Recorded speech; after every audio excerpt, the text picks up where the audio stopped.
one thing about self-awareness is that you can't ask someone about who you are. You can't ask someone to tell you about who you are without going to God, your creator, your source, the one that made you, the one that the Bible says in Jeremiah 1 verse 5 that before we are formed in our mother's womb, he already ordained us. He already know he knew us from our mother's womb. He already ordained us, paraphrase, he already ordained us, actually make us a prophet unto nations. So we can't meet our fellow human to tell us who we are. The manuscript, the blueprint is from our creator, that is our God. So we go back to him in prayer. Hello guys, welcome to my YouTube channel. My name is Abigail Chidima, and in this channel, what I talk about personal growth, how we can become a better version of ourselves each day. In today's video, I'll be talking about self-awareness, 4 ways in which you can start your self-awareness journey.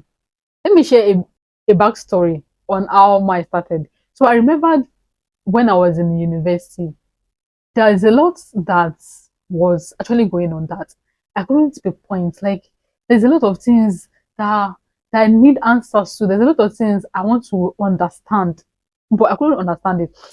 I remembered one day I was thinking about it that how come that if I'm in a public environment, I easily mingle, and there's sometimes that I want to just be by myself. There's sometimes that I'll be introvert, and sometimes I'll be extrovert. So all of these things were just on my mind. I couldn't talk to anybody about it, but I needed answers. I needed to know things about myself until I started my self-awareness journey. God was putting me through my purpose, was helping me to figure out a lot of things. Before I was able to find my purpose, that's a topic for another day. I started my self-awareness journey. I remember one day I was throwing to my through my timeline, I think on Facebook. So I saw someone, she was talking about what she likes doing. She was talking about a bit of herself. So I was like, ah, that yes, this thing is part of my personality, but there's no I don't have a name to it. Okay, I was like, okay, so these things, I do something like this. Okay, I love something like this. That is when it all started.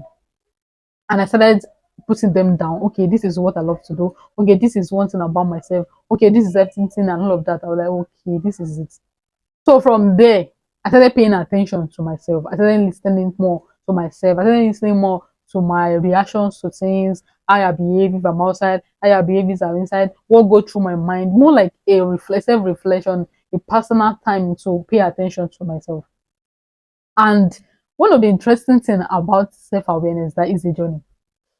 Your journey, who you see today of yourself might be different from you of maybe when you get married or maybe when you're in a new environment. Like one thing about self-awareness is that more each day we discover ourselves, each season we discover ourselves, each stages of life we discover more about ourselves and who we are.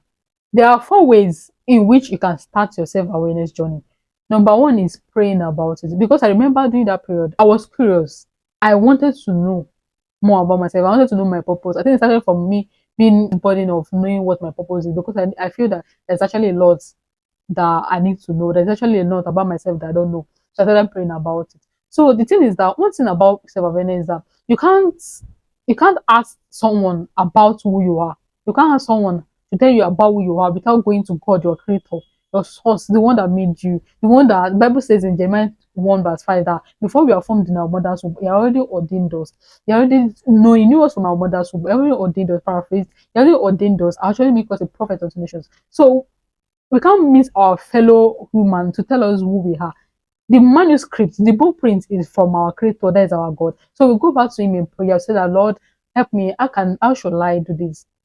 I need to know more about myself. What are you saying? Who am I? What are my personalities? What are my passions? What are the things I need to know about myself? Please reveal them to me. And one thing about this is that they will start coming to you even in unexpected places. It might be when you're taking your bath, it might be when you're strolling through your social field, it might be when you are praying, it might be when you are outside there. You might just see someone that does these things that you do. You might just meet someone that acts almost like yourself. We can't actually be all the same. You can see someone that have that kind of personality that you have, but you don't have a name to it. So one thing about it is that one thing about self-awareness is that we need to pray.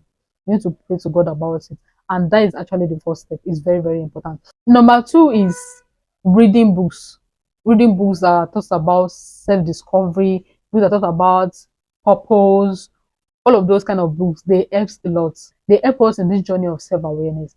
And I will recommend one particular book that I've actually read, The Purpose Driven Life by Rick Warren. That book is very, very educative and so detailed. I will encourage you that you should download the book, read it. It will help you on your self-awareness journey. So reading books like this, reading books, maybe someone recommends to you. So I encourage you that in this process of finding yourself, in the process of being self-aware, look for books that will help you, in this journey. Number three is paying attention to yourself, taking alone time, to take a walk, alone time by yourself at home, alone time to sit down, alone time to talk to yourself, alone time to look at yourself. Like you pay point to yourself this time around. You're pointing to yourself to know that, to know who you are, to know what you are, to know the personalities you have, to know the kind of passion, to know what drives you. All of these things are very, very important. Even when you're in a public place, you can also have a low moment in a public place, like paying attention to what to do, paying attention to what inspires you, paying attention to how you react when you're in a public place, paying attention to how you react when you are hungry, paying attention to how you react when you are happy. Like there's a lot of things when it comes to self-awareness, and it's all about paying attention to yourself, paying attention to your mind, paying attention to your mind, to your body reaction, to your body language, and all of those things. They're very, very important when it comes to self-awareness. And number four is asking people that you trust, people that over time have been part of your life, that you know that yes, they understand you better. You can ask them questions that, what did they know about you? What can they say about you? So helps in journey of self-awareness. It helps a lot. It's able to know where to start from. It's able to know, okay, this is the perspective. I can also start from there. And these are the four ways you can start your self-awareness journey. Self-awareness is very important. It's not about your physical look alone. It's not about knowing your face, knowing your body, knowing everything about your physical look, but knowing your entire being, knowing your passions, knowing your temperament, knowing those things that drives you, knowing the things that you're passionate about, knowing if you're the kind of person that enjoy reading books, or you're the kind of person that enjoy virtual learning, like this one I'm doing right now. Are you that kind of person? Are you the kind of person that enjoy traveling? Are you the kind of person that love alone time? Are you the kind of person that find this spark or this energy when it's alone, or you love it when you're in the midst of people? Okay, all I'm trying to say is that self-awareness is a journey. Self-awareness is knowing who you are beyond your physical look. Is knowing self-awareness actually a lot, and it's a journey. It's not something that we learn today and be like, okay, I know everything about myself. No, like you might be surprised that tomorrow you start giving this attitude. I'm like, who is this? Is this me? Please pay attention to each details. Pay attention to when you go out, when you're in the midst of people, when you're alone. All those things are part of our awareness. They are very important in our journey. They're very important in our journey of self-discovery. If you find this video helpful, kindly share, kindly like, subscribe to this channel, and kindly share to that person that you know that actually need this video. See you in my next one. Bye.